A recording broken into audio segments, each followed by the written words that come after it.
He opened the security app, expecting to catch Deborah Lynch breaking protocol. 11 caregivers before her had failed, stolen from him, violated his trust, left his paralyzed sons exactly where they found them, or worse. So when he saw those 3 wheelchairs sitting empty against the living room wall, panic hit first. Then he saw them. Frank, Thomas, and Mark, his 3 paralyzed sons, standing on trembling legs, bare feet on hardwood, taking steps toward Deborah's outstretched arms. James Martinez's phone slipped from his hand. The sound cracked through his office, and the billionaire, who had built an empire on certainty, watched everything he believed shatter on a screen in his own home. 2 years ago, James E. Martinez lost the only thing his money couldn't save. His wife Rosalind died at Massachusetts General Hospital in Boston. 40 minutes after delivering triplets, she was gone. No warning, no final words, just sterile hospital lights and 3 premature babies fighting for breath. James held her hand until the warmth left it. Then he walked down a corridor he can't remember to meet his sons, Frank, Thomas, Adam, 3 fragile bodies, 3 uncertain futures, and a wife he would never see hold them. The doctors didn't wait long to deliver the second blow. Cerebral palsy, all 3 boys, severe, the kind that settles into muscles and nervous systems and doesn't let go. By their first birthday, specialists at Johns Hopkins in Baltimore made it clear, Mr. Martinez, based on the imaging and motor response assessments, independent mobility is extremely unlikely. Walking may never occur. James heard the words, but they didn't register. Not then. He was still burying Rosalind in his mind. Months turned into a year. The boys didn't improve. They didn't meet milestones. They sat in custom wheelchairs designed for bodies that wouldn't cooperate. Small frames, distant eyes, limited responses. James hired the best therapists his logistics fortune could buy. He flew in specialists from New Haven, Philadelphia, even Europe. He purchased adaptive equipment that cost more than most families earn in a decade. Nothing changed. The boys didn't walk.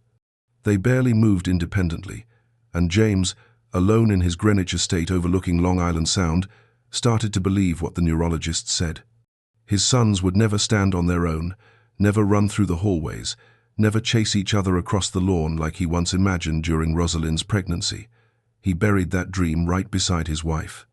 Then came the caregivers, 11 in 18 months. The first quit after 3 weeks, said the work was too emotionally draining. The second ignored the boys to scroll through her phone. James terminated her immediately. The third seemed perfect, attentive and professional, until he discovered she had sold photographs of his son's medical equipment to an online gossip site for $600.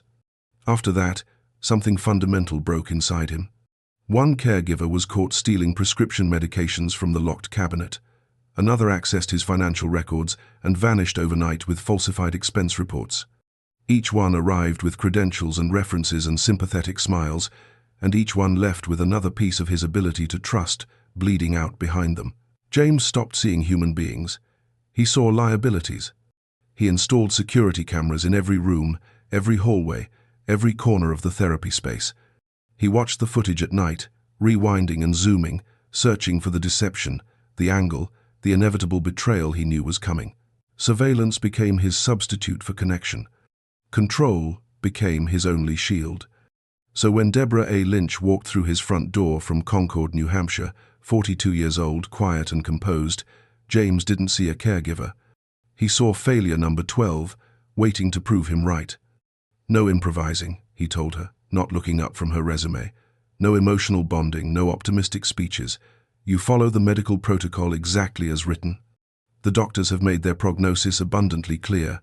These boys have severe limitations. We manage them, we don't challenge them. Deborah nodded. I understand, Mr. Martinez. But she didn't understand. Or maybe she understood something James had forgotten, because Deborah didn't follow his rules. She hummed old folk melodies while cleaning, songs James couldn't name but somehow remembered. She sat on the floor with the boys instead of standing over them. She moved their legs in gentle rhythmic patterns the physical therapists never demonstrated. She spoke to them like she believed they were listening, like she believed they could become something beyond their diagnosis. And James watched it all through his cameras. At first, he watched to document her violations, to build a case for termination. Then he watched, because he couldn't look away, because something was happening in that house, something small at first. Frank smiled when Deborah clapped softly near his wheelchair. Thomas's fingers reached toward wooden blocks she placed just beyond his usual range. Mark held his head upright longer than his medical charts said he could. James told himself it meant nothing. He told himself hope was a liability he couldn't afford. He told himself the specialists from Johns Hopkins and New Haven knew better than a maid from New Hampshire. But late at night, alone in his office with the blue glow of security monitors illuminating his face, James watched a woman fight for his sons with nothing but patience, presence, and belief. And somewhere deep in his chest, in a place he thought had died with Rosalind, something started to crack open. He didn't trust it. He couldn't. Because hope, when you've buried it that deep beside someone you loved, doesn't feel like relief. It feels like betrayal. It feels like getting ready to lose again. But before we go any further, hit that subscribe button, like this video, and tell me in the comments where you're watching from. If you've ever felt like believing again was too dangerous, like hoping might destroy what little you have left, this story is for you. Sometimes miracles don't ask for permission, they just show up when you've stopped watching for them. The estate outside Greenwich woke the same way every morning, quiet. Not the peaceful kind of quiet, the kind that presses against your chest and makes you aware of your own breathing. James stood at the kitchen window, coffee going cold in his hand, watching the sun climb over Long Island Sound. The landscaping crew was already working the gardens, trimming hedges no one walked past anymore. The fountain in the courtyard hadn't run in 8 months. James kept meaning to call the maintenance company. He never did. Behind him, down the long hallway toward the east wing, he heard the soft mechanical hum of a motorized wheelchair. The morning nurse was moving one of the boys, probably Thomas. Thomas liked being positioned near the tall windows in the therapy room when early light came through. James didn't turn around. He used to. In the beginning, right after they came home from the hospital, James would rush to every sound, every small cry, every movement. He would sit between their medical beds for hours, watching their tiny chests rise and fall, terrified that if he looked away for even a moment, something catastrophic would happen. Rosalind would have been better at this. She had wanted children more than anything. 5 years of trying, 3 rounds of IVF, 2 miscarriages that left her devastated but more determined. And when she finally got pregnant with triplets, she cried for 2 days straight. Happy tears, the kind that come when something you've ached for finally becomes real. James remembered the nursery she designed before the diagnosis, before everything collapsed. Pale yellow walls, a mural of forest animals, 3 cribs arranged in a semicircle so the boys could see each other when they woke. That nursery sat empty now, the door closed. The boys slept in adjustable medical beds in the therapy room, hospital-grade frames, padded safety rails, monitors that tracked their breathing and heart rates through the night. The yellow room with the hand-painted mural had become storage for equipment they'd tried once and abandoned, standing frames that went unused, adapted toys no one played with. James took a sip of cold coffee and grimaced. The house was too large. 23 rooms for a man who occupied 3. His office, his bedroom, the kitchen when he remembered to eat. Everything else felt like a museum, preserved but lifeless, spaces that existed but weren't lived in. He'd bought this estate for Rosalind. She loved historic architecture, stone facades, high ceilings that echoed. She said it felt like a home that had accumulated stories over generations. Now the only stories were the ones James replayed on security footage at 2 in the morning, looking for mistakes, for signs, for proof that trusting anyone was dangerous. He set the mug in the sink and walked toward his office. The hallway stretched long and dim despite the morning light. Family photographs used to line these walls. Rosalind had insisted on it. Houses need faces, she'd say. Otherwise they're just buildings with furniture. James had taken them down 9 months after she died. He couldn't pass her smile 20 times a day. Couldn't see the hope in her eyes, the way she looked at him in their wedding photo like he could solve anything, protect anyone. He had failed her, failed their sons, failed every promise he made in that hospital room when he held her cooling hand and swore he would take care of them all. The frames left faint rectangular outlines on the wallpaper where sunlight hadn't reached, ghosts of a life that almost happened. James pushed open his office door and sat at his desk. 3 monitors glowed against the wall: living room, main hallway, therapy room. There they were, his sons. Frank sat in his blue wheelchair facing the bookshelf, his small body still. Thomas was positioned by the window just as James had guessed, morning light washing across his face. Mark's eyes were closed, his breathing shallow and steady, his hands resting motionless on the wheelchair armrests. And there, kneeling on the floor between them, was Deborah Lynch, humming something soft James couldn't quite hear through the speakers, her hands moving in gentle patterns he didn't recognize from any medical manual. James leaned forward, his finger hovered over the intercom button. Then he stopped. He watched. And for reasons he couldn't explain and didn't want to examine, he kept watching. James E. Martinez built his fortune on things that could be measured. Shipping containers moved from Long Beach to Savannah in predictable intervals. Freight trains departed Kansas City on schedule, arrived in Memphis within calculated windows. Tonnage, velocity, fuel efficiency, labor costs per unit. Numbers didn't lie. Systems, when properly designed, didn't fail. By 32, he owned stakes in port operations across 3 coasts. By 37, his logistics company managed rail corridors that moved 40% of agricultural exports through the Midwest. He understood supply chains the way some men understood music. Every component had a function, every delay had a cause, every problem had a solution, if you controlled enough variables. People called him brilliant. James called it obvious. You remove chaos, you install predictability, you succeed. It was mechanical. It was reliable. It made sense in ways human behavior never did. Then he met Rosalind Chen at an infrastructure conference in Chicago. She was presenting on sustainable port design, spoke for 40 minutes without notes, challenged his assumptions about diesel fuel emissions in front of 300 people. James, who rarely remembered faces, couldn't stop thinking about hers. She softened him in ways he didn't recognize until years later. Rosalind didn't operate on metrics.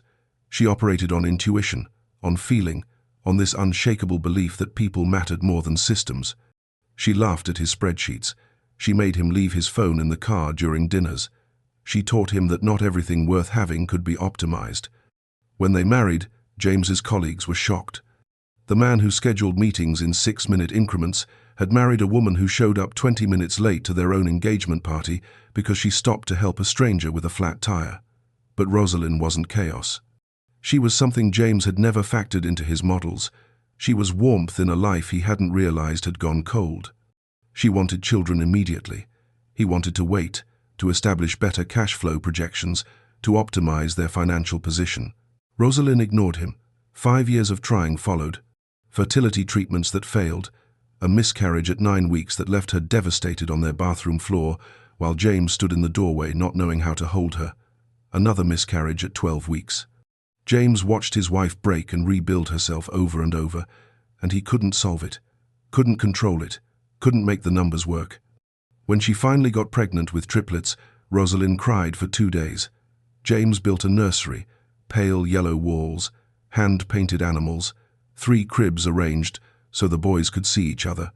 He was preparing for fatherhood the only way he knew how, organizing, planning, controlling variables. But he was happy, genuinely happy. Rosalind had cracked something open in him he didn't know existed. Then she died, 40 minutes after delivery. Hemorrhage, the doctors said. Unpredictable, they said. Sometimes these things happen. James held her hand until it went cold, and something inside him shut down permanently. The man who trusted systems had just watched the most important system in his life fail completely. And there was no spreadsheet for that. No optimization. No solution. The James, who emerged from Massachusetts General Hospital, was not the same man who entered. He looked at his sons and saw risk, fragility, unpredictability.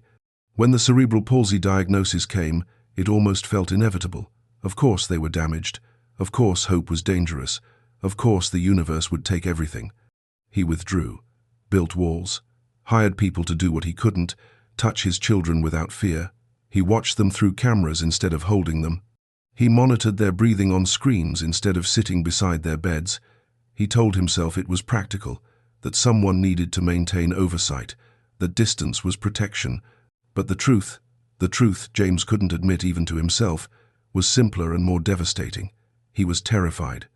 Terrified that if he loved them the way Rosalind would have, the way they deserved, the universe would take them too. So he survived by not hoping, by not believing, by treating his sons like variables in a system he could monitor but never fix. Guilt lived in his chest like a stone. Rosalind would have fought for them. Rosalind would have believed. But Rosalind was gone, and James was still here, and that felt like the cruelest equation of all. Deborah A. Lynch arrived on a Tuesday morning with a single suitcase and a canvas bag that had seen better years.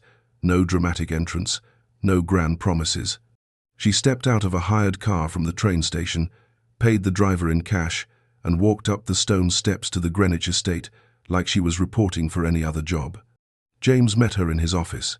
He didn't stand when she entered. He gestured to the chair across from his desk and slid her resume toward himself, even though he'd already memorized it. 42 years old. Concord, New Hampshire. 20 years of caregiving experience, elderly patients mostly, some pediatric work, references checked out, background clean, nothing remarkable. Nothing that suggested she'd be different from the 11 who came before. Deborah sat with her hands folded in her lap, waiting. "You understand what you're walking into here," James said, not looking up. 3 boys, severe cerebral palsy. They require full assistance with mobility, feeding, hygiene. They don't walk. They don't communicate verbally. The medical team has established protocols that are not negotiable. "I understand," Deborah said. Her voice was calm, not warm, not cold. Factual. James finally looked at her. "I'm going to be direct, Miss Lynch. I've employed 11 caregivers in 18 months. Some were incompetent, some were thieves. One sold photographs of my sons to a tabloid. I no longer operate on trust. I operate on oversight. There are cameras throughout this house. I review footage regularly. If you deviate from the established care plan, if you bond emotionally with my sons in ways that give them false hope, if you improvise techniques that contradict medical guidance, your employment will be terminated immediately. Are we clear?" "We're clear," Deborah said. "The boys have limitations," James continued. "Permanent limitations. The specialists at Johns Hopkins, at New Haven, they've all confirmed this. I will not have someone come into this house and pretend otherwise. Hope is not a care strategy. Do you understand?" "I understand, Mr. Martinez." James studied her face for deception, for hidden agenda, for the smile that always came before the betrayal. He found nothing. Deborah Lynch looked like a woman who'd cleaned houses and changed bedsheets and sat with dying patients through long nights. Practical, grounded, unremarkable. "You'll have your own quarters in the West Wing," James said. "You'll work 6 days, Sunday off, meals are provided. The nursing staff rotates overnight, so your primary hours are 7 a.m. to 7 p.m. Questions?" "No questions," Deborah said. The first week, she cleaned. James watched through the cameras as she moved through the house with efficiency, no wasted motion. She wiped down surfaces, organized medical supplies, laundered the boys' adaptive clothing without comment. She didn't try to talk to them, didn't hover. She simply existed in their space like furniture, present but unobtrusive. The second week, something shifted. Small things James almost missed. Deborah started positioning herself differently.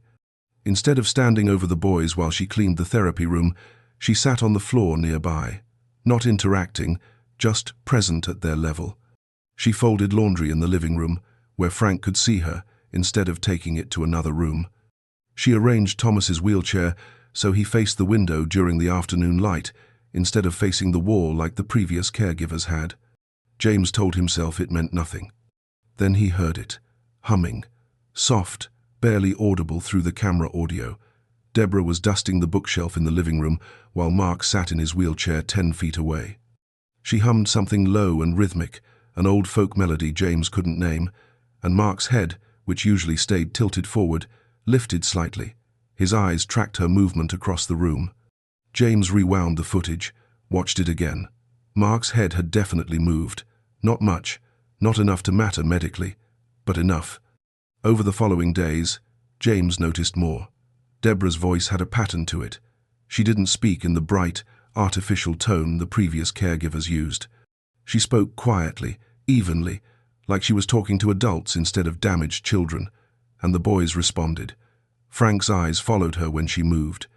Thomas's fingers twitched when she placed objects on the table near his wheelchair. Small responses, probably coincidental. But Deborah noticed them too. James could tell. She'd pause mid-task when one of the boys made a sound. She'd repeat an action if it seemed to get a response.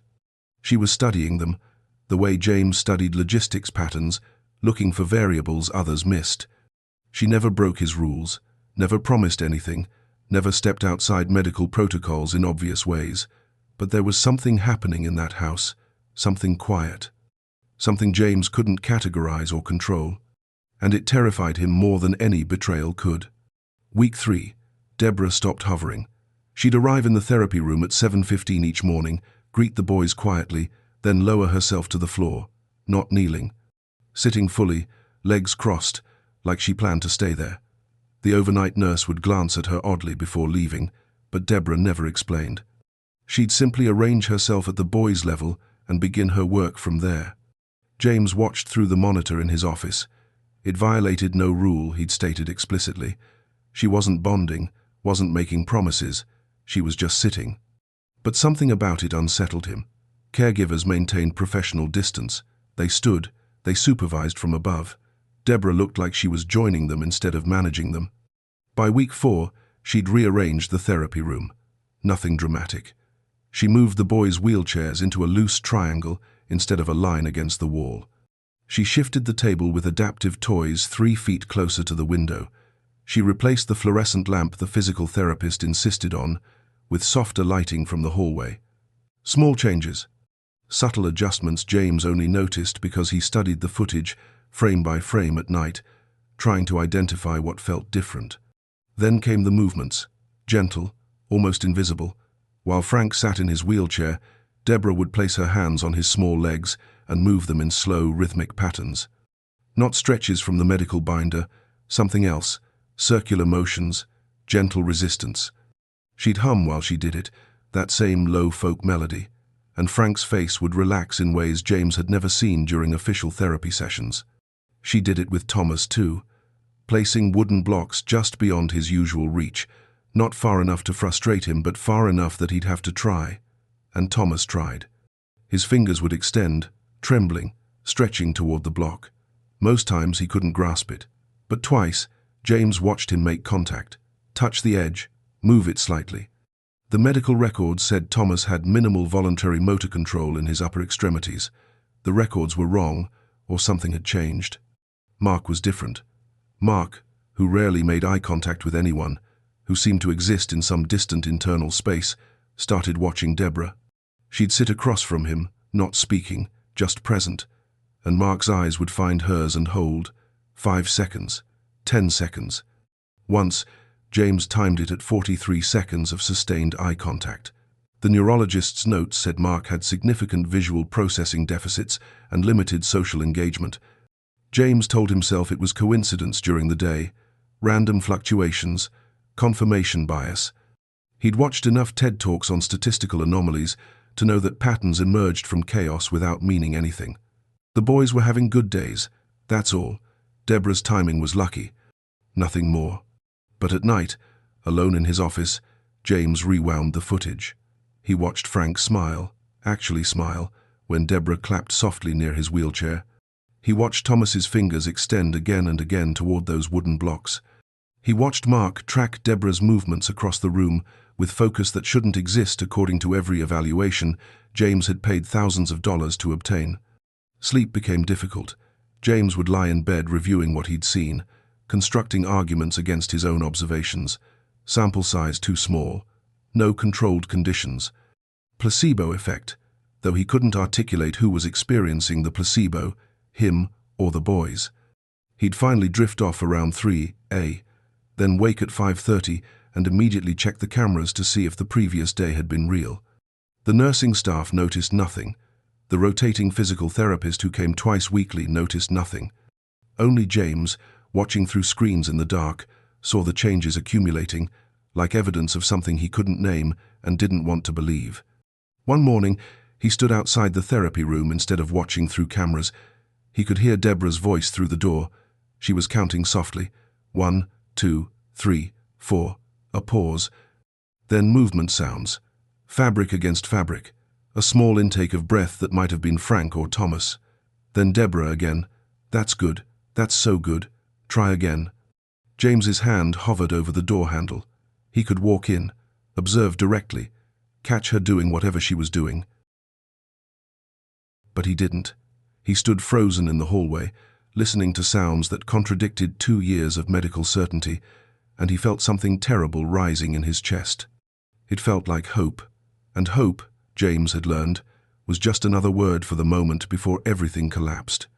He returned to his office, opened the security app, and watched his sons through a screen because screens were safer than proximity. Screens didn't require him to believe. James walked into the therapy room without warning on a Wednesday afternoon at exactly 3 o'clock. He'd been watching the monitor for 20 minutes, watching Deborah do something that looked nothing like the protocol in the medical binder, and rage had been building in his chest like pressure behind a dam. Deborah was on the floor. Again, Frank's wheelchair was positioned in front of her.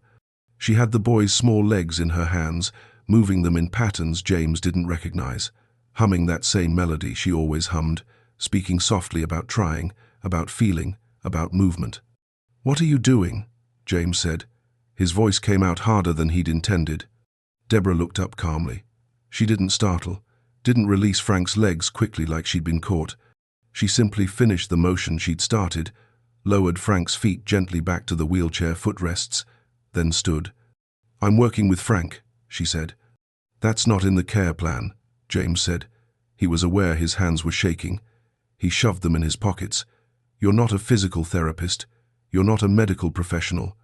You're a caregiver, and your job is to follow the protocols established by actual doctors who actually understand my son's conditions." "I follow the protocols," Deborah said. "This," James gestured at the space between her and Frank, at the wooden blocks arranged on the floor, at the wheelchair positioned in a way the therapist never positioned it. "This is not protocol. This is you improvising. This is you deciding you know better than specialists at Johns Hopkins who have decades of experience with cerebral palsy." Deborah folded her arms. She didn't look angry. She looked patient, which somehow made James angrier. "You're giving them false hope," James continued. His voice was rising now. "You're making them think they can do things they can't do. You're setting them up for failure and disappointment, and when you leave, when you get bored or find a better job or decide this is too hard like everyone else, they'll be the ones who suffer, not you. Them." "Mr. Martinez," Deborah started. "No," James cut her off. "I've watched this happen. I've watched caregivers come in here with ideas and optimism and promises, and I've watched my sons pay the price when those promises turn out to be lies. You don't get to do that. You don't get to play with their expectations like this is some kind of experiment." "I'm not experimenting," Deborah said quietly. "Then what are you doing?" James demanded. "Because what I see is recklessness. What I see is someone who thinks she can fix something that actual medical professionals have told me is unfixable. Do you understand what severe cerebral palsy means? Do you understand that their brains don't communicate with their muscles the way yours does? Do you understand that no amount of wooden blocks and humming is going to change neurology?" Deborah was quiet for a moment. She glanced at Frank, then back at James. When she spoke, her voice was steady. "They don't know they're supposed to fail," she said. "Only the adults know that." The words hit James like something physical. He opened his mouth, closed it, stared at her. Deborah didn't apologize, didn't soften her statement. She just stood there, calm and immovable, while James felt something inside him crack open. "You're fired," he said. The words came out automatically. "Defense mechanism. Pack your things. I'll have a car arranged by tonight." Deborah nodded once. "All right, Mr. Martinez." She walked past him toward the door, stopped, turned back. "For what it's worth," she said, "I think you're protecting yourself, not them, and I understand why. But fear isn't the same thing as wisdom." Then she left. James stood alone in the therapy room. Frank was watching him from the wheelchair, those small eyes focused in a way that felt like accusation. James looked away, looked at the wooden blocks on the floor, at the rearranged furniture, at the evidence of someone who'd been trying while he'd been hiding. He went to his office, opened the personnel management system, Started drafting termination paperwork, severance, 2 weeks, effective immediately, standard legal language. His fingers moved automatically across the keyboard. He filled in every field, read it twice, made sure it was legally sound. Then he sat there staring at the screen. They don't know they're supposed to fail. Only the adults know that. James's hand moved to the mouse, hovered over the save button. He thought about 11 previous caregivers, thought about betrayal and theft and photographs sold to gossip sites, thought about protecting his sons from disappointment. Then he thought about Frank smiling during clapping, Thomas reaching for blocks, Mark making eye contact for 43 seconds.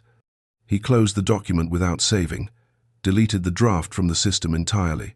Then he put his head in his hands and tried to remember when exactly fear had replaced everything else, when survival had become the same thing as surrender. The physical therapist from Stamford arrived on Thursday morning at 9:30, same as she did every other week. Karen Moss, mid-50s, clinical and efficient. She'd been working with the boys for 14 months. Her reports never changed. Minimal progress, limitations consistent with diagnosis, prognosis unchanged. James watched through the camera as Karen set up her equipment in the therapy room. Deborah had been quiet since the confrontation the day before. She'd stayed. James hadn't mentioned the termination paperwork he'd drafted and deleted. Neither of them acknowledged what had been said.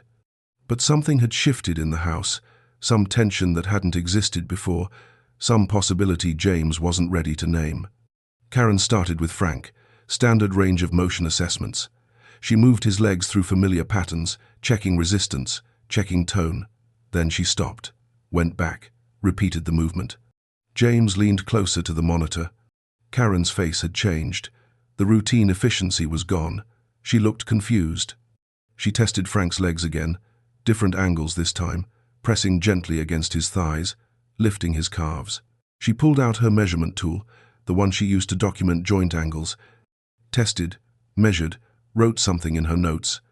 She moved to Thomas. Same assessments, same pause, same confused expression. She called to Deborah, who was folding laundry nearby. "Has anything changed in their routine?" Karen asked. "Not significantly," Deborah said. Her voice was even. "New equipment?" Karen asked. "Different positioning protocols?" "No," Deborah said. Karen finished with Mark, then spent 10 minutes reviewing her notes from previous sessions. James could see her flipping pages back and forth, comparing numbers. Finally, she gathered her equipment and left. But something about her departure felt different, urgent. 2 hours later, James's phone rang.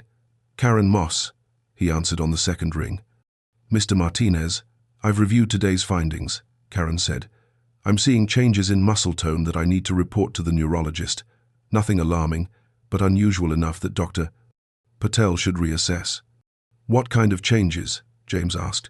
His mouth had gone dry. "Increased resistance to passive movement," Karen said. "Better reflex responses. With Thomas specifically, I'm seeing voluntary motor control that wasn't documented in previous evaluations. It's subtle, but it's there." "What does that mean?" James said. "Honestly, I'm not sure," Karen said. "It's worth monitoring. I've already called Dr. Patel's office in New Haven.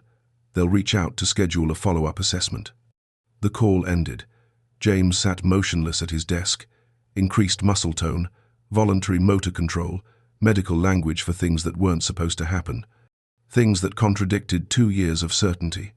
That night, after Deborah had gone to her quarters and the overnight nurse had taken over, James opened his laptop.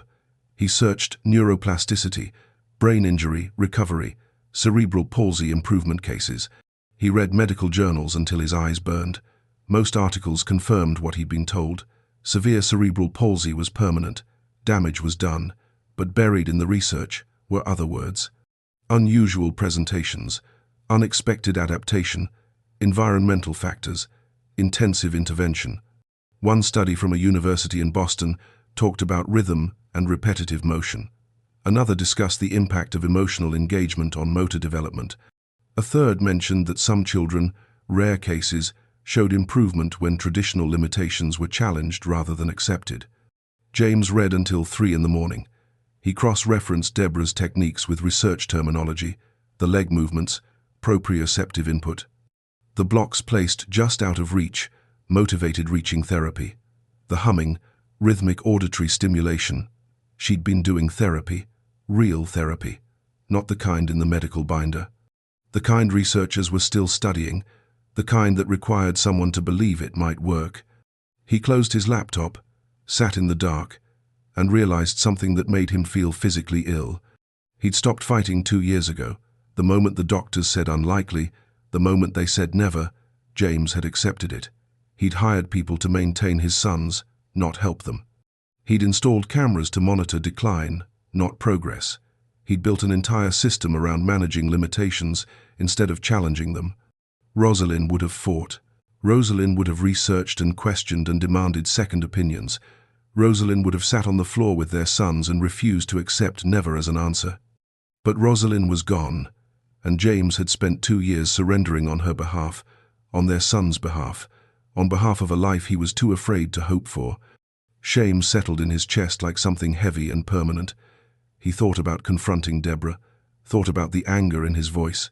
You're giving them false hope. You're being reckless. When the whole time, she'd been doing what he should have been doing. Fighting, trying, refusing to quit. James opened the security app, looked at his sons sleeping in their medical beds. 3 small bodies, 3 fragile lives he'd failed by being too afraid to believe they could be more than their diagnosis. The neurologist would call next week, would run tests, would either confirm Karen's observations or dismiss them. But James already knew the truth. Change was happening. And he'd almost fired the only person brave enough to make it happen. James stood outside the nursery door on Friday afternoon. He hadn't opened it in 18 months. The door handle felt cold under his palm. He turned it slowly, pushed the door open, stepped inside. Pale yellow walls. The animal mural Rosalind had painted herself, elephants and giraffes walking through tall grass under a sunset sky. 3 cribs arranged in a semicircle, exactly as she'd planned, so the boys could see each other when they woke, except they'd never slept here. Not once. Dust covered everything. The mobile hanging above the center crib, wooden stars and moons Rosalind had found at a craft fair in Cambridge, hung motionless. The rocking chair in the corner still had her cardigan draped over the back. James had forgotten that. Navy blue with wooden buttons. She'd worn it the day before she went into labor, sitting in that chair, one hand on her swollen belly, reading name books out loud even though they'd already chosen Frank, Thomas, and Mark. James sat in the rocking chair. The cardigan still smelled faintly like her perfume. Something floral, something he couldn't name but would recognize anywhere. He held the fabric in his hands and tried to remember the last conversation they'd had. Something about the nursery, something about making sure the boys knew they were loved.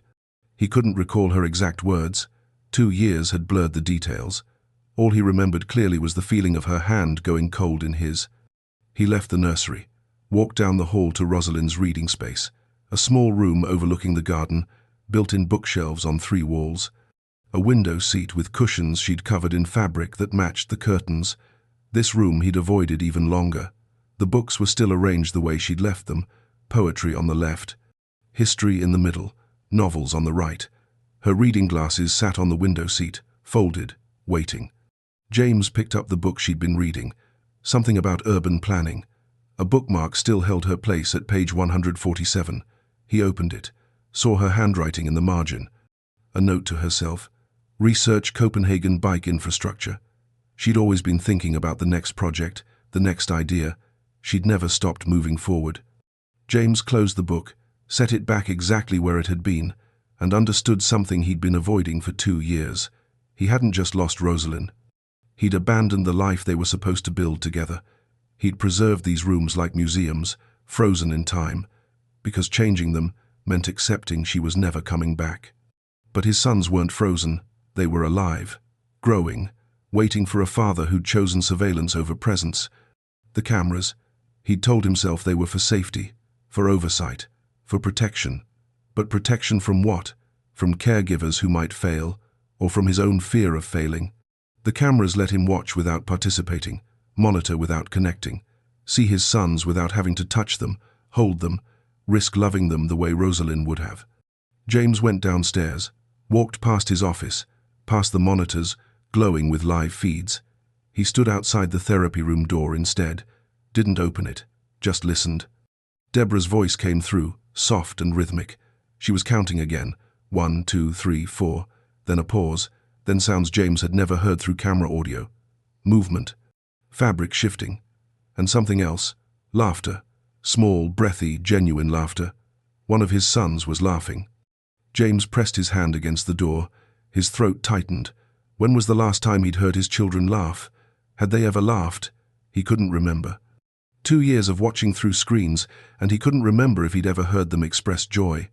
Deborah spoke again. "That's wonderful, Mark. Try again. Let's see if you can do it twice." Mark, the most distant of the three, the one who rarely made eye contact, the one the neurologist said had the most significant impairments. Mark was laughing. James wanted to open the door, wanted to walk in and see what was happening, wanted to be part of this moment instead of outside it. But his hand wouldn't move. Fear held him frozen. What if he walked in and the laughter stopped? What if his presence reminded them of all the months he'd stayed away? What if they didn't want him there? What happens when the person who's been watching finally stops hiding? When a father who's been too afraid to hope decides to step through that door? What you're about to see next changed everything. His phone buzzed in his pocket. Motion alert. Living room camera. James pulled it out reflexively. Muscle memory from 2 years of constant monitoring. The notification glowed on the screen. He could open the app, could see what triggered the sensor, could return to his office and watch everything from behind glass. Instead, James silenced the phone, put it back in his pocket, and stood outside the therapy room door, listening to his son laugh, trying to find the courage to stop watching and start living. Thursday afternoon, the light came through the tall windows in golden sheets, flooding the hardwood floors, warming the air. James sat in his office at 2:45, reviewing logistics reports he couldn't focus on. Numbers blurred. His mind kept drifting to the therapy room, to sounds he'd heard through doors instead of screens, to laughter he couldn't stop thinking about. His phone buzzed. Motion alert.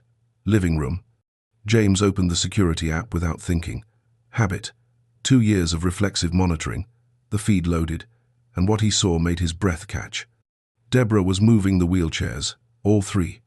She rolled them carefully to the side of the room, lining them against the wall. Frank, Thomas, and Mark sat on the floor in the center of the space. Not slumped, not collapsed, sitting upright, their small bodies balanced in ways James had never seen. Deborah knelt several feet away from them, arms open, speaking softly. James turned the volume up. "You've been practicing," Deborah said. "You know you can do this. I'm right here. I'm not going anywhere." James's heart hammered. What was she doing? The boys couldn't stand, couldn't support their own weight. Every doctor, every therapist, every specialist had confirmed this. Severe cerebral palsy, profound motor impairment. They couldn't. But Frank was moving, his hands pressed against the floor, his legs, thin and trembling, shifted beneath him. He was pushing himself up, actually pushing. His whole body shook with effort. Deborah didn't touch him, didn't assist, just kept her arms open, kept speaking encouragement. "Come on, Frank," she said. "Just like we practiced. You can do this." Frank rose, unsteady, shaking violently, but rising. His feet found the floor, his legs straightened, and suddenly, impossibly, Frankie Martinez was standing. Standing on his own legs, supporting his own weight. The boy doctors said would never walk was standing in James's living room bathed in afternoon sunlight. James couldn't breathe. His hands gripped the edge of his desk. Frank took a step, 1 foot forward, then another, trembling, unstable but moving, walking.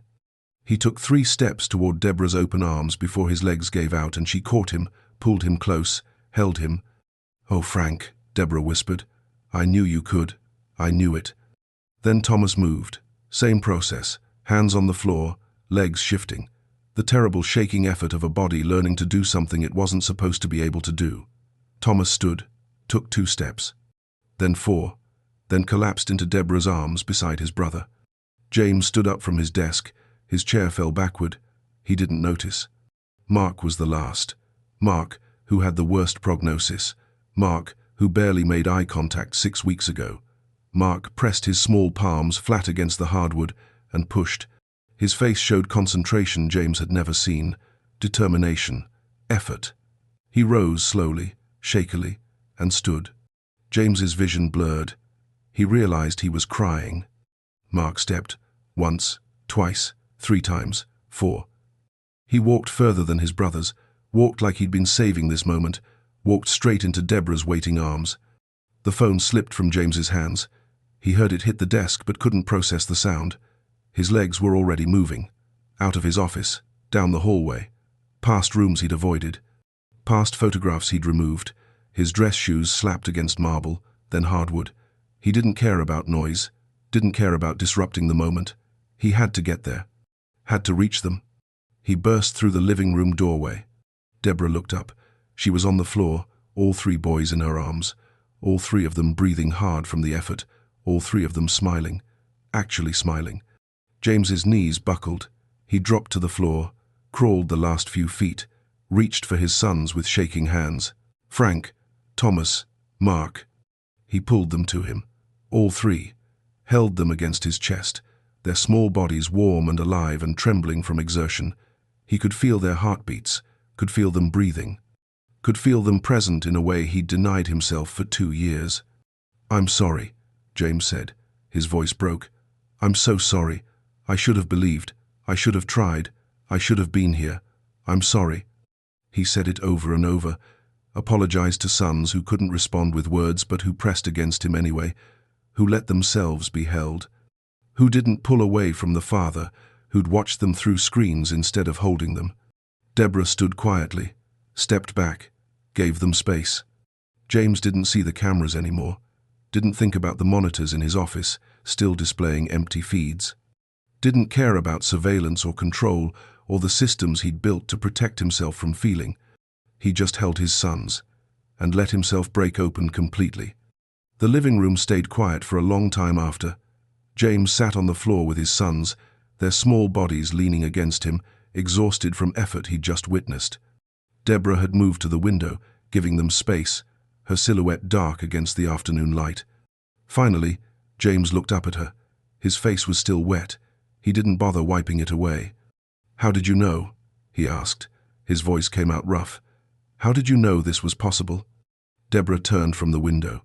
She walked back slowly, lowered herself to the floor across from him, not too close, respectful of the moment. "I didn't know," she said. "I just refused to tell them they couldn't try." The words hung in the air between them, simple, devastating.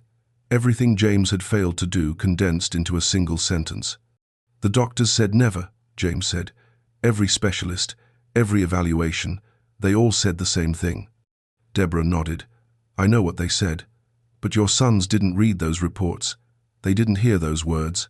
So I decided not to teach them limitations they didn't know they had." James looked down at Frank, sleeping now against his chest. Thomas and Mark were drowsy, their eyes heavy. They'd worked harder today than most people understood. Harder than James had ever asked them to work.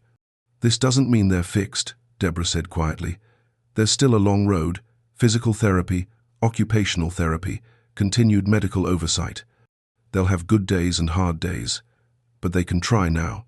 They know they can try." James understood. This wasn't a miracle cure. This was the beginning of something difficult and uncertain. His sons would still struggle, would still need support, would still face challenges most children didn't face. But they had something they didn't have 3 months ago. They had possibility. "I almost fired you," James said. "I know," Deborah said. "I was going to. I drafted the paperwork. I was convinced you were hurting them." "You were protecting them," Deborah said. "The only way you knew how." James shook his head. "I was protecting myself. From hope. From trying. From failing them the way I thought I'd failed their mother." Deborah didn't respond. She didn't need to. They both knew it was true. "Here's what I want to know.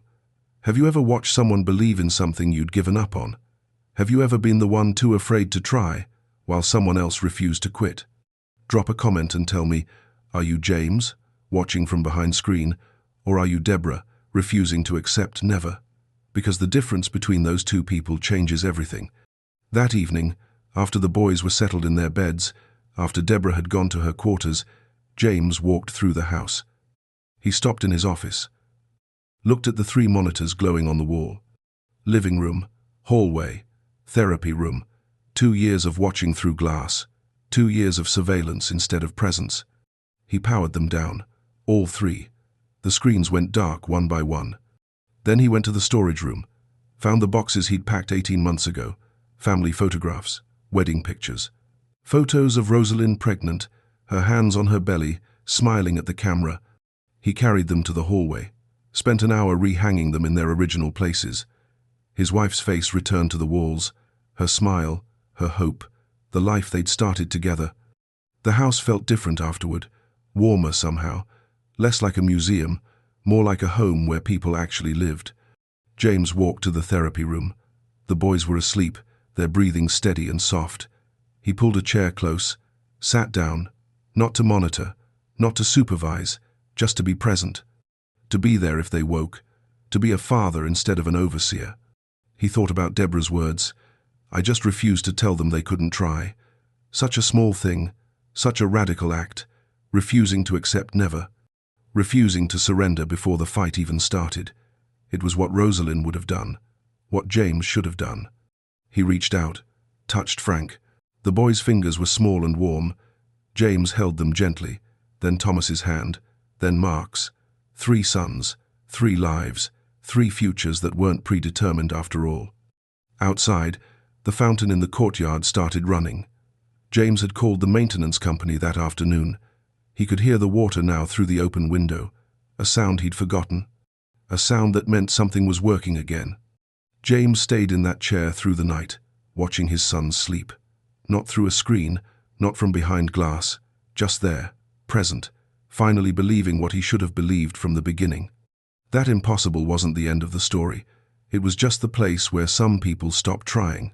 And miracles, real miracles, the kind that changed everything, they didn't ask for permission. They didn't wait for perfect conditions or guaranteed outcomes. They just waited for someone brave enough to believe, to try, to refuse to accept never as the final answer. Deborah had given his sons that gift, and in doing so she'd given James something he thought he'd buried forever. Hope. Not the dangerous kind, not the kind that ignored reality, but the kind that acknowledged the hard road ahead and chose to walk it anyway. The kind worth fighting for.